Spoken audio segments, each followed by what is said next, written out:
Good morning mga mamshi.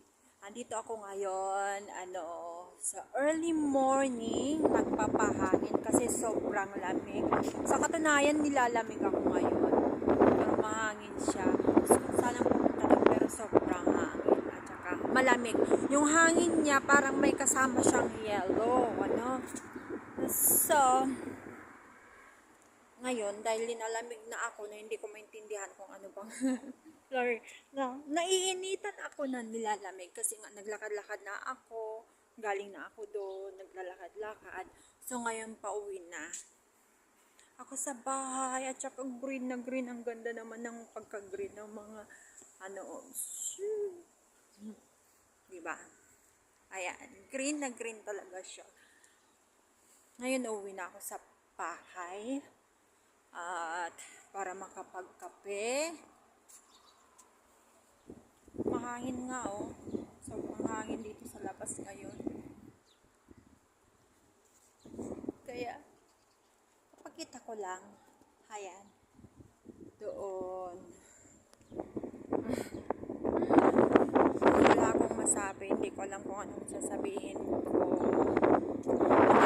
Hindi nakapag-upload dito sa account ko na ito. Meron ako nakita dito. Yung bang tawag dito?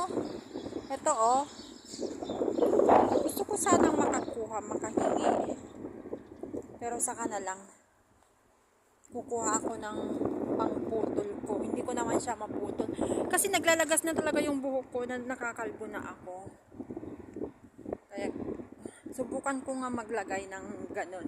Aloe vera, ayun, aloe vera pala ang pangalan nun. Subukan ko nga makapaglagay ng aloe vera sa buhok ko. Baka sakaling siya, kasi na na talaga yung buhok ko. Naglalagas. Araw-araw ba naman tuwing nagsusuklay ako, nalalagas siya.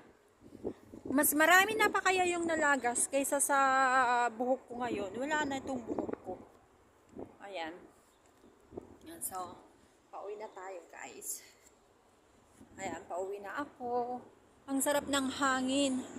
Kapag ganito pala na malamig, ay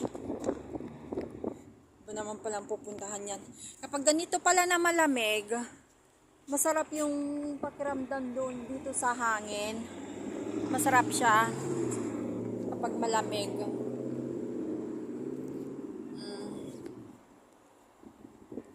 Kaya